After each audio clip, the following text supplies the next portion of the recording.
जाए सफ़र की तो सफ़र करना बहुत ही दिलचस्प लगता है।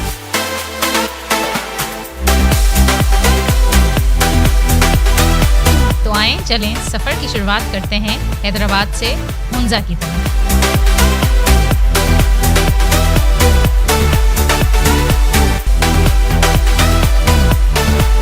फैसल मस्जिद में जाना और वहाँ जितनी देर हम रुके बहुत ही अच्छा महसूस हुआ।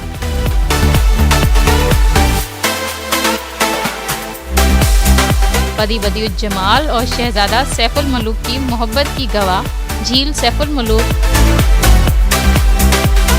वादिये कागान की लोक दास्तानें भी बहुत मशहूर हैं।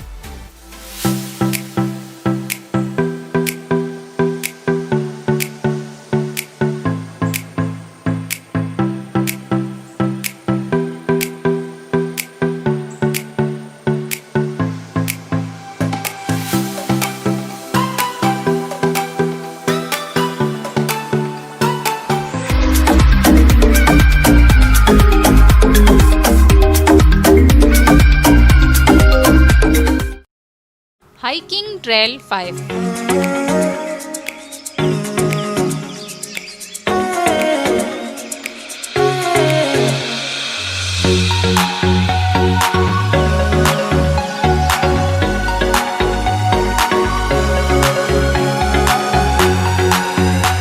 Pakistan national council of arts के बाद इस्लामाबाद के अर्बन एरियाज में नेचर को एक्सप्लोर करने का मौका मिला। हाइकिंग ट्रेल नंबर 5 बहुत ही खूबसूरत ट्रैक है। यहाँ की खूबसूरती की जितनी भी तारीफ की जाए कम है। यहाँ नेचर के तमाम रंग मौजूद थे। यहाँ वॉक के लिए तकरीबन 4 किलोमीटर और पानी का आबशार 2 किलोमीटर दूर है, जबकि कैंपेन 0.5 किलोमीटर की मुसाफत पर है। जहाँ से ये ट्रैक शुरू होती है वहाँ पर चाय और पकौड़ों के मुनफरिद रेस्टोरेंट्स वॉक करने वालों की तवज्जो का खास मरकज़ हैं। इन हसीन मंजरों में हम इतने गुम हो गए कि हमें भूख तक का एहसास ना रहा, और शाम को वापसी पर जब हमें महसूस हुआ कि हम बहुत ही थक चुके हैं तो हमने एक जगह अपनी गाड़ी पार्क की तो हमें वहाँ सुरीली आवाज़ें कुछ सुनाई देने लगी। जब हमने करीब जाके देखा तो टूरिस्ट की एक बड़ी तादाद वहाँ के मकामी फ़नकारों को सुन रही थी, तो हम भी वहाँ कुछ देर के लिए ठहर गए।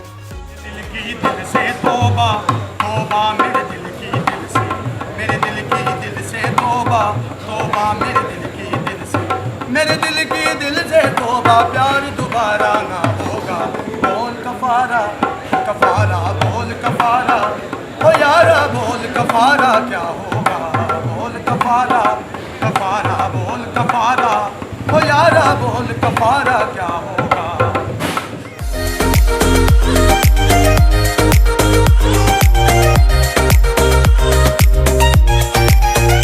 नारान कागान सैफुल मलूक झील।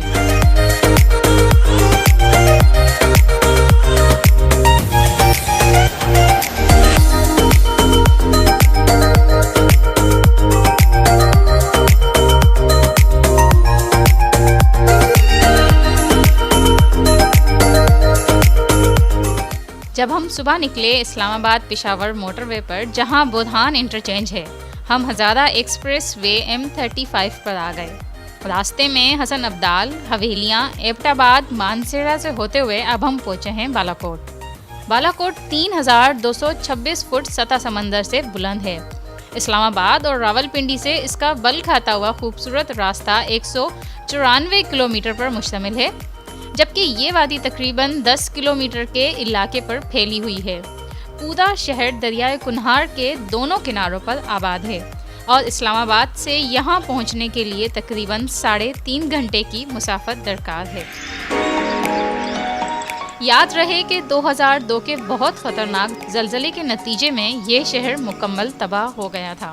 ये इलाका अपनी खूबसूरत मसाजिद की वजह से मशहूर है।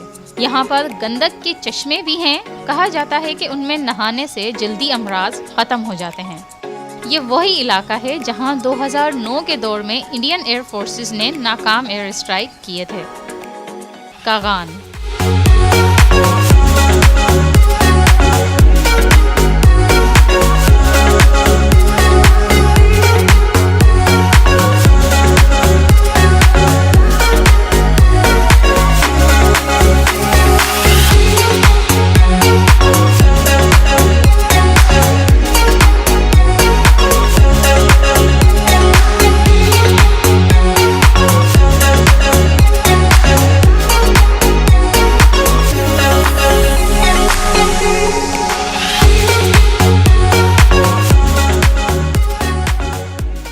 पाकिस्तान की सयाहत का मरकज़ वादी कागान सतह समंदर से तकरीबन 7,500 फीट की बुलंदी पर वाक़ है। इसमें तकरीबन 9 छोटी बड़ी झीलें हैं। पूरा इलाका तकरीबन 800 मुरबा किलोमीटर के इलाके पर मुश्तमिल है। यहाँ सयाहों के लिए ताम व क़याम की तमाम सहूलतें मौजूद हैं, जबकि दरियाए कुन्हार का गुज़र भी इसी वादी के बीचों बीच से है। दरियाए कुन्हार का चांदी की मानित पानी बल खाती लकीर और गर्मियों में पत्थरों से टकराता वादी की हुस्न जमालियात को जन्नते बेनज़ीर बनाता है। वादी कागान की लोक दास्तानें भी बहुत मशहूर हैं। यहाँ मकामी तौर पर बिजली पैदा करने का एक मंसूबा micro hydel electric power station भी बनाया गया है, जो कागान को बिजली फराहम करता है। सफ़र के दौरान हमें कागान रोड के दोनों अतराफ में सब्ज़ पहाड़ों के अंदर बने हुए घर और उनकी दिलकशी अपनी तरफ मतवज्जा करती रही। जब शाम का वक्त हो जाता और रात दिन को अपने अंदर समा लेती तो इन घरों के मनाजिर देखने के लायक थे। वो घर जुगनू की मानिंद तारों की तरह चमकते दिखाई देते थे। ऐसा लगने लगता है कि जैसे आसमान से सितारे होते हुए ज़मीन पर उतर आए हैं। नादान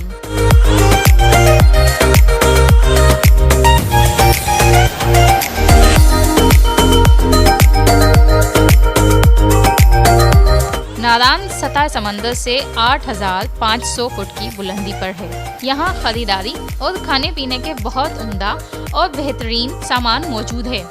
नादान का काबली पुलाव बहुत ही मशहूर है।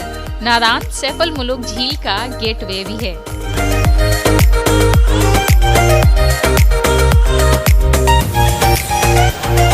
सैफ अल मुलूक झील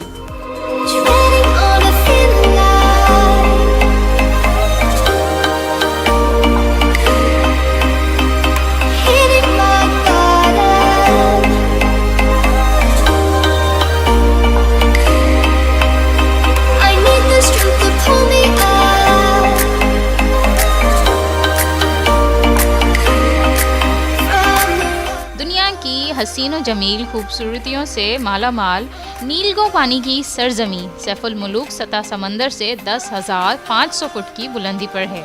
नादान से सैफ अल मुलूक झील का फासला है तो तकरीबन 8 किलोमीटर, लेकिन पहाड़ और दुश्वार रास्तों की वजह से यहाँ ज़्यादातर पुरानी 4 व्हील्स जीपें चलती हैं और कम से कम एक तरफा 2 घंटे का वक्त लेती हैं।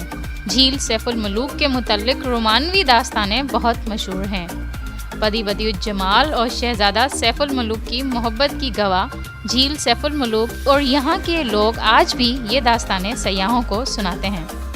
यहाँ की ये अल्लाह के नज़ारे, अल्लाह की बुलाई है, ये कुदरती झील है। सिर्फ ये कई हज़ारों सदियों की बात है। यहाँ की हकीकत है कि हज़ारों सदियों की उस टाइम इंसान की ज़ात यहाँ ना सी कि एक शहजादा सा शहर मिस्र का हाशिम बादशाह का बेटा, जिस ना तो ये झील का नाम रखे गया है और ये झील भी ख्वाब भी देखी है, परी भी ख्वाब भी देखी मिस्र में शहजादे, और ये झील का बड़ा हुस्न देखा उस जमाने में, और परी का बड़ा हुस्न देखा ख्वाब के अंदर मिस्र में हाशिम बादशाह का बेटा आसा। सुबह उठ कर अपने वालिद को क्या हाशिम बादशाह को मैंने झील देखनी है, परी देखनी है। बादशाह ने बेटे को मना किया कि बेटे हम तो जो है मिट्टी की पैदाश है, आदम की जात है, परी जो है वो नारी है, नारी की मत पर अग्नि बनी हुई है, आपको कैसे मिल सकती है। शहजादे को मना किया तो शहजादी ने बड़ा हुस्न देखे जा सा झील दा और परी दा, बात नहीं मनी, अपने वालिद दी निकल गया शहर मिस्र में, दीवाना हो गया, घूमने लग गया, घूमते घूमते कई साल लग गए, ये झील वाला रास्ता नहीं मिला। अगर गया जंगल बियाबान लाके है, वहाँ शहजादा घूम रहे जंगल में, बड़ा हुस्न वाला आदमी है, खूबसूरत इंसान है। तब वहाँ का अल्लाह वली दरवेश बैठा हुआ जंगल में मिस्र में, और उसने शहजादे को देखा तो बड़ा हुस्न वाला है, बुलाया, इस वास्ते बुलाया कि इस झील की लंबाई तकरीबन 1420 फुट और चौड़ाई 450 फुट के करीब है। झील सैफ अल मुलूक के दोनों अतराफ देवनुमा पहाड़ बर्फ से ढके हुए हैं। इस झील के पानी का रंग मौसम के साथ बदलता है। साफ मौसम में झील का पानी नीला और बादल हों तो सब्ज, और अगर गहरे बादल हों तो गहरा सब्ज हो जाता है। सैफ अल मुलूक झील प्याला नुमा झील है और उसे देखने के लिए सयाह 5 घंटे का तवील और जानलेवा सफ़र करके यहाँ पहुँचते हैं। पर यहाँ पहुँचते ही झील की खूबसूरती देखते ही उनकी तमाम थकावट दूर हो जाती है। अलबत्ता यहाँ चलना इंतहाई दुश्वार है और मखसूस किस्म के आरामदाह शूज़ पहनकर आप सफ़र तय कर सकते हैं।